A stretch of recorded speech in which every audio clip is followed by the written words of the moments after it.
I broadcast out in Dubai. I went with Agnew, and it was Japan were playing. Japan played Nepal, I think. Yeah.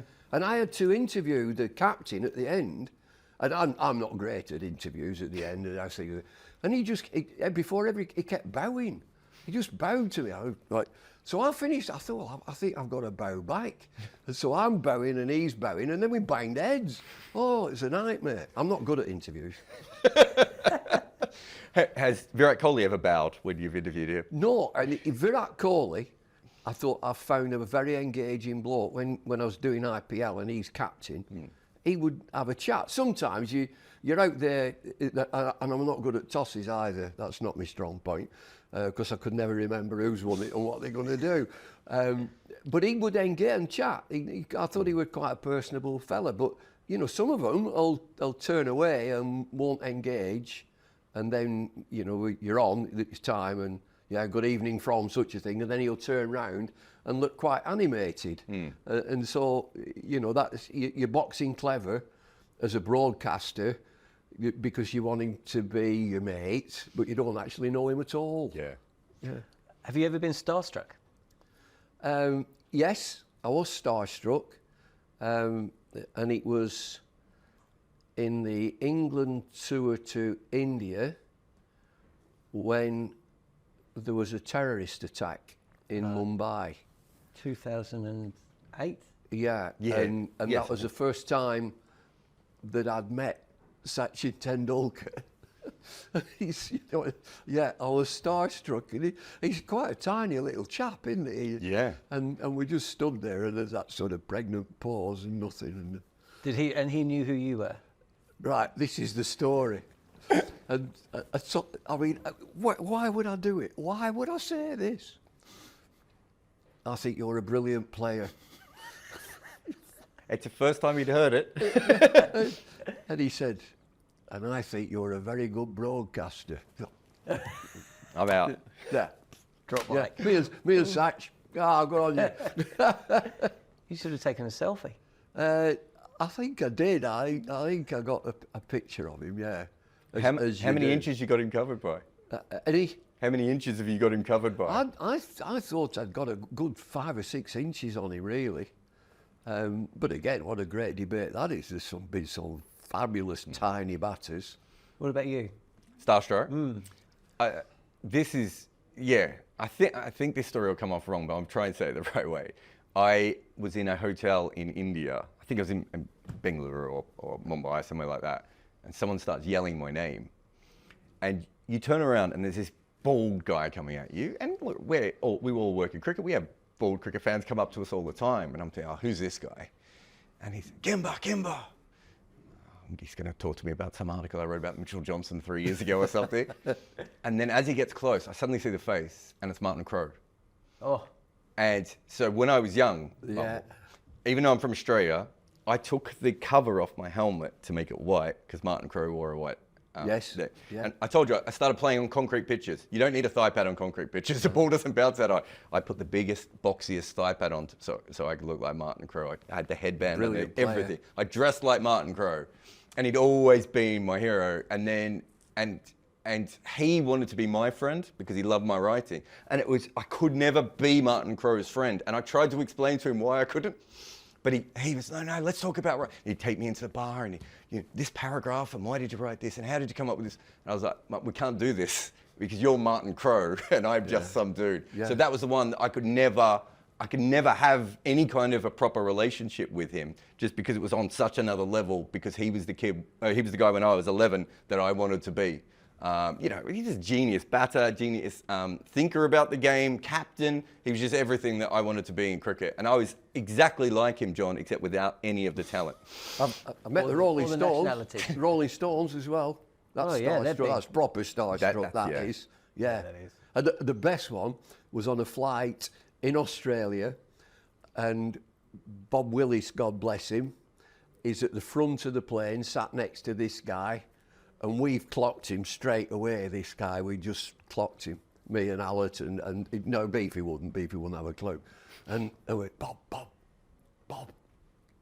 What? George Benson. Who? George Benson, singer, George Benson. I've never heard of him. He's hardly Bob Dylan, is he? He's just sat there. This George Benson sat with, and he was doing a tour as they were. Right, okay, I've got a question for you guys. I'll start with you, Jarrod. Why are Australia so good at cricket? I think just genetically we're superior people. I think that we're very, so you know Australia, the lucky country. It's like, it is very lucky when it terms of resources, weather, not going to war, although when we go to war we have to leave, you know, there aren't wars at home or anything like that. But it's a very, very outdoor culture in a way that I think even New Zealand and South Africa, which are similar countries in some ways, just don't even have access to.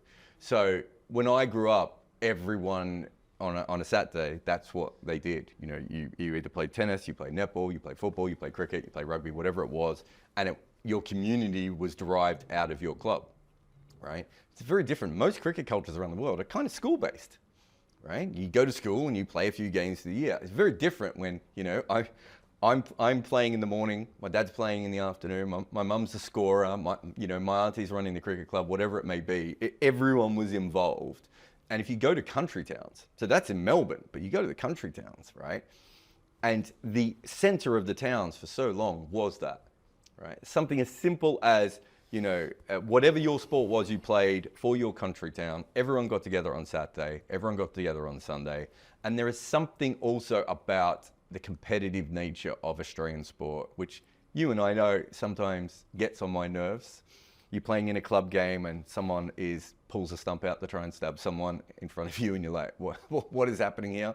But when I came to England, I would play in a game and it was so noticeable to me that everyone was just playing it because they love cricket.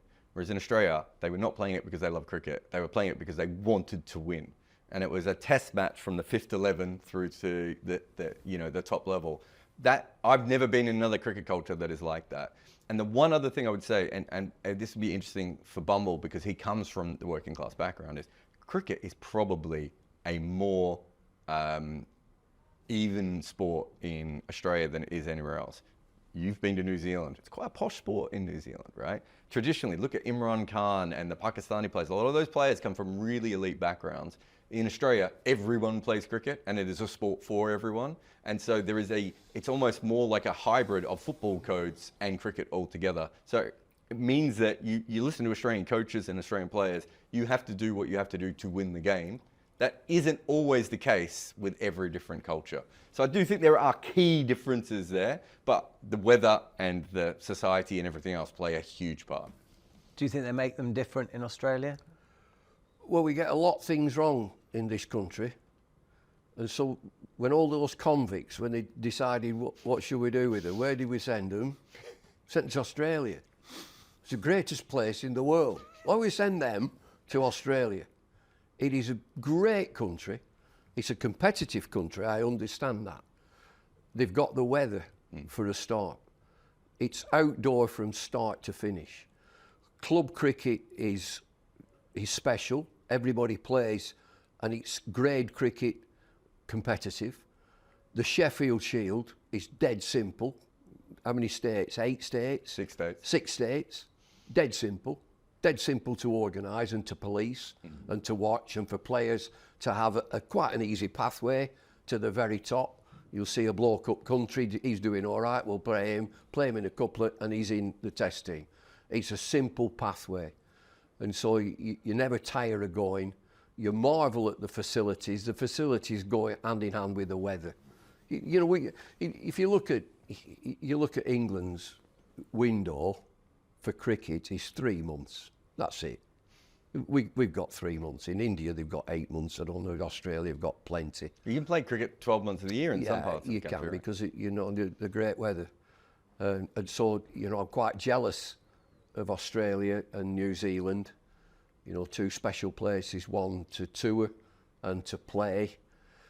And again, going back to that competitive nature. In 1974, people will not understand this, they won't believe it. before the Test series started, we played every state. They were Test matches. Yeah. They were they're there to beat you, put the best team out, and it sharpened you up. We lose a series 4-1. Why do we lose a series 4-1? Because they were better. It's as simple as that. They're better players. But I just envy everything about the makeup of cricket in Australia, from club and league cricket. You know, I look at club cricket and league cricket in England. I'm from Lancashire and I live in North Yorkshire. It ain't elite.